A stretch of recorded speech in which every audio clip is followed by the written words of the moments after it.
किती पण ताना धनुष्यबाण म्हणा, किती पण ताना धनुष्यबाण म्हणा, हे एका घोष वाक्याजवळ जवळपास 22 वर्षाच्या तरुणीनं 40 वर्ष सत्ता असणाऱ्या, पाहायला गेलं तर सोलापूर जिल्ह्यातील मोहोळ या तालुक्यातील नगर परिषदेवर माजी आमदार राजन पाटलाच्या नगर परिषदेवर सत्ता असणाऱ्या ह्याला सुरुंग कसा लावला याची संपूर्ण रिपोर्ट या व्हिडिओच्या माध्यमातून आज आपण जाणून घेण्याचा प्रयत्न करूयात। नमस्कार, मी संभाजी, तुम्ही पाहताय संभाजी अर्जुन तुराई युट्यूब चॅनल। या युट्यूब चॅनलवर जर पहिल्यांदाच आला असाल चॅनलला सबस्क्राईब देखील करायला विसरून घेऊ नका। आता सगळ्यामध्ये पाहायला गेलं तर सोलापूर जिल्ह्यातील पाहायला गेलं तर मोहोळ हा प्रमुख तालुका, तर या मोहोळ तालुक्यामध्ये प्रमुख अगोदर पाहायला गेलं तर जवळजवळ देश स्वातंत्र्य झाल्यापासून पाहायला गेलं तर मोहोळ नगर तालुक्यामध्ये 2 नगर परिषद पडतात। एक मोहोळची नगर परिषद, दुसरी पाहायला गेलं तर अनगर नगर परिषद। आता अनगर नगर परिषदेचा जर इतिहास बघायला गेला तर माजी आमदार पाहायला गेलं तर माजी आमदार राजन पाटील यांचा थोडक्यामध्ये इतिहास पाहूया।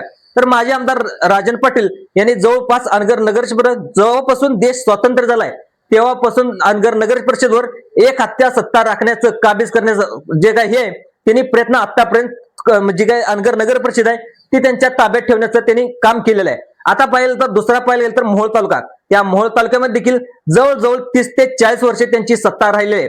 त्यामध्ये पाहायला गेलं तर 1995 पासून ते 2019 पर्यंत त्यांची सत्ता राहिलेली आहे। त्याच्यामध्ये पाहायला गेलं तर जवळजवळ 3 टर्म, 1995 ते 1999, नंतर 1999 ते 2004, नंतर पाहायला गेलं तर या वेगवेगळ्या 2009 पर्यंत 3 वेळा राजन पाटील हे त्या मोहोळ तालुक्यामध्ये एक हाती सत्ता राखण्याचं त्यांनी काम केलेलं आहे। त्याच्यानंतर हा तालुका मोहोळ तालुका पाहायला गेलं तर आरक्षित झाल्यानंतर त्यांच्याच पॅनलचे त्यांच्याच हे जे पाहायला गेलं तर लक्ष्मण माने असतील ना, सॉरी यशवंत माने असतील, नंतर पाहायला गेलं तर वेगवेगळे आमदार म्हणजे त्यांच्याच पॅनल तर्फे वेगवेगळे आमदार 2 ते 3 वेळा आणण्याचं काम त्यांनी केलं। त्याच्यानंतर मोहोळ तालुक्याचे हळूहळू सूत्र बदलायला सुरुवात झाली। तर आता सूत्र बदलायला कधी ते पाहायला गेलं तर 2019 नंतर 2019 नंतर सूत्र बदलायला सुरुवात झाली। ते म्हणजे पाहायला गेलं तर पायामध्ये राष्ट्रवादीमध्ये देखील फूट पडली आणि फूट पडल्यानंतर शरद पवार राष्ट्रवादी गट एक निर्माण झाला। नंतर पाहिलं तर अजितदादा पवार यांचे देखील एक गट निर्माण झाला। नंतर पाहायला गेलं तर 2019 ची 2024 ची जी काय निवडणूक जाहीर झाली तर त्यावेळेस जे यशवंत माने ते माझे आमदार आहेत, आता सध्या पाहायला गेलं तर ते उमेदवार तेव्हा घोषित होते, तेव्हा त्यावेळेस मोहोळ तालुक्याला सुरुंग लावायचं काम तेव्हा सुरुवात केली।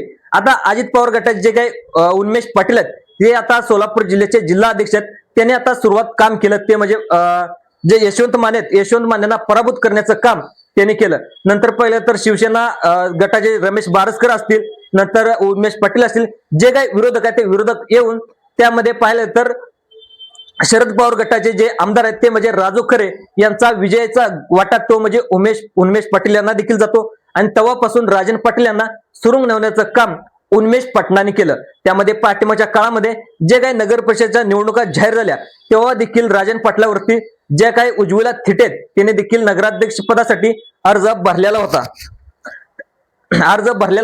आता नगराध्यक्ष पदासाठी अर्ज भरल्यानंतर त्यांनी देखील त्यांच्यावरती देखील वेगवेगळ्या पद्धतीने अतिशय खालच्या पातळीची टीका त्यांच्यावरती करण्यात आली आणि तेव्हापासूनच देखील एक राजन पाटलाचा जो ही होता त्यांना टीका केल्यानंतर त्यांना थोडा बदनामीचा देखील तोटा देखील झाला।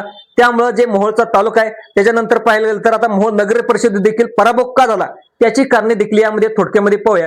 त्याच्यामध्ये पाहायला गेलं तर राजन पाटील देखील पाठिंबाच्या काही आठवड्यापूर्वी नगर परिषदेच्या त्यावेळेस यशवंत माने असतील माजी आमदार, त्याच्यानंतर पाहिलं तर राजन पाटील असतील, यांनी भारतीय जनता पार्टीमध्ये प्रवेश केला। आता प्रवेश केल्यानंतर त्यांचं पहिलं लक्ष होतं ते म्हणजे नगर परिषद। मोहोळ तालुक्यामध्ये 2 नगर परिषद होता, त्या 2 नगर परिषदेमध्ये अनगर नगर परिषद ही बिनविरोध केली। त्यावेळेस ते उज्ज्वला थिटे त्यांच्याच अनगर गावातील या महिला व्यक्ती आहेत, त्यांनी देखील नगराध्यक्ष पदासाठी अर्ज भरला होता। अर्ज भरल्यानंतर त्यांनी देखील कडकडून विरोध केला।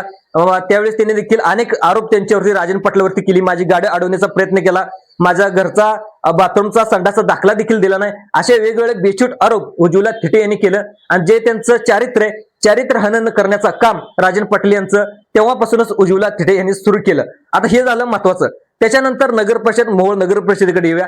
तर मोहोळ नगर परिषदेकडे पाहायला गेलं तर त्याच्यामध्ये उन्मेष पाटील असतील अजित पवार गटाचे यांनी कोणतेही पॅनल न लावण्याचा विचार केला। त्यानंतर शरद पवार गटाचे जे आमदार आहेत राजू खरे असतील यांनी देखील कोणतेही पॅनल न लावण्याचा विचार केला।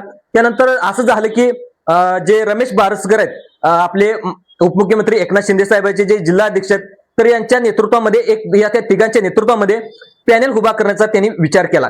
तर रमेश बारसकर, नंतर अजित पवार गटाचे पाहिलं गेलं तर उन्मेष पाटील, त्याच्यानंतर शरद पवार गटाचे राजू खरे आमदार यांनी देखील त्यांच्या तिघांच्या नेतृत्वामध्ये राजन पाटलांच्या विरोधात सक्षम एक उमेदवार देण्याचा त्यांनी विचार केला. त्यानंतर पाहिलं गेलं तर 22 वर्षाच्या तरुणीला, ती म्हणजे सिद्धी वस्त्रे यांना उमेदवारी देण्याचं ठरवलं. आता उमेदवारी दिल्यानंतर प्रचाराला देखील सुरुवात झाली.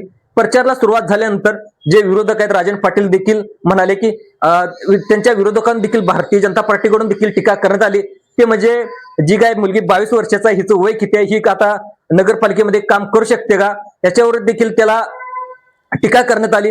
पण त्यांना फारसं यश आता नगरपालिकेवर मिळालं नाही. तर मित्रांनो, यांनी ती एकजूट दाखवण्याचा प्रयत्न आणि राजन पाटील यांनी असेल, नंतर उन्मेष पाटील असतील, यांनी देखील पाहायला गेलं तर शरद पवार गटाचे राजू खरे असतील, नंतर रमेश बारसकर असतील, यांच्या थ्रू पॅनल उभा केलं आणि राजन पाटील यांना घेरण्याचा त्यांनी प्रयत्न केला. तर माजी आमदार राजन पाटील यांना घेरण्याचा प्रयत्न केल्यानंतर त्यांनी फक्त राजन पाटलावरची त्यांच्या ह्याच्यापुरतं जे राजकारण आहे ते राजकारण फिरवण्याचं काम उन्मेष पाटील अजित पवार गटाचे, नंतर पाहिलं तर राजू खरे, नंतर शिवसेना शिंदे गटाचे पाहिलं गेलं तर रमेश बारसकर यांनी देखील राजू पाटील, जे काय माजी आमदार राजन पाटील आहे, यांची दहशत मोडून काढायचे अशी माहिती देखील या ठिकाणी मोडायचे. त्यामुळं दहशत मोडून काढण्यासाठी आम्हाला मतदान करा, 22 वर्षाच्या तरुणीला, एका शिक्षित तरुणीला निवडून देण्याचा तुम्ही प्रयत्न करा. नक्कीच मोहोळ तालुक्याचा विकास होईल, नगर परिषद जे काही गाव आहे नगर परिषदेचा विकास होईल आणि त्यामुळे तुम्ही दहशत मोडून काढा आणि आम्हाला विजय करा, असं आवाहन देखील त्यांनी केलं. आणि आवाहन केल्यानंतर जनतेने देखील भरभरून प्रतिसाद दिला. आता दुसरा महत्वाचा मुद्दा तो म्हणजे पाहिलं तर उपमुख्यमंत्री एकनाथ शिंदे साहेबांनी देखील या मतदारसंघामध्ये सभा घेतली. सभा घेतल्यानंतर अनेक बेछूट आरोप देखील माननीय एकनाथ शिंदे साहेबांनी केले. जे काही शिवसेना नेत्याची हत्या झाली होती त्या हत्येची आम्ही फाईल ओपन करणार अशी माहिती देखील करून तिथले जे काही मोहोळ तालुक्यातल्या लोकांची मने जिंकण्याचा प्रयत्न एकनाथ शिंदे साहेबांनी केला. त्यामुळं एक वातावरण एका 22 वर्षाच्या तरुणीच्या मागे उभा राहिलं आणि विरोधकाची एकजूट. त्यामुळं माननीय राजन पाटील माजी आमदार यांच्या 40 वर्षाच्या तरुण जे काही मतदारसंघ होता त्या मतदारसंघावरती पाहायला गेलं तर सुरुंग लागला आणि सिद्धी वस्त्रे या 22 वर्षाच्या तरुणीनं सत्ता काबीज केली. त्यावेळेस टीकेला प्रत्युत्तर देताना काल निकालानंतर तिने देखील प्रतिक्रिया दिली. पाहायला गेलं तर प्रतिक्रिया देताना म्हणाली, माझ्या विरोधकांनी मला वेगवेगळे बेछूट आरोप केले. आता बेछूट आरोप करत असताना त्याच्यामध्ये मला वेगवेगळ्या गोष्टीचा देखील माझ्या वयावरून देखील मला टीका करण्यात आली आणि मला जिंकले, माझा विजय झालाय, हाच त्या टीकेचं प्रत्युत्तर आहे असं देखील तिने सांगत विजय तिने साजरा केला. आता मित्रांनो, सगळ्यात महत्वाचं म्हणजे मोहोळ अनगर जे मोहोळ तालुका आहे त्या मोहोळ तालुक्याची नगर परिषद आहे. त्या नगर परिषद जवळजवळ 40 वर्षी राजन पाटलाची सत्ता होती. त्या राजन पाटलाच्या सत्तेला 22 वर्षाच्या तरुणीनं सुरुंग लावण्याचं काम तिने केलेलं आहे. मित्रांनो,